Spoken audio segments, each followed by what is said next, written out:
Need to log into Facebook when you forgot your password? Then here's a step-by-step process on how you can easily log into your specific account. Start by heading over to your application Facebook.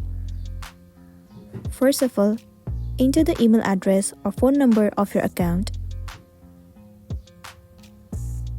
Once you have entered, if you have forgotten your password, then tap on Forgot Password right below Login. Now enter the phone number associated with your Facebook account. Once you have entered your phone number, tap on Continue. Accounts that is associated with that number will be available to you.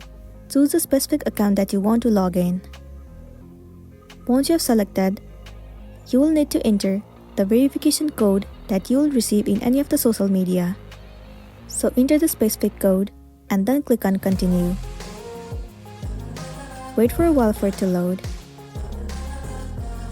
There you can see that you have been successfully logged into your account, even if you have forgotten the password. So that's the wrap for this video. If it was helpful, give it a like and check out our next tutorial. Thank you.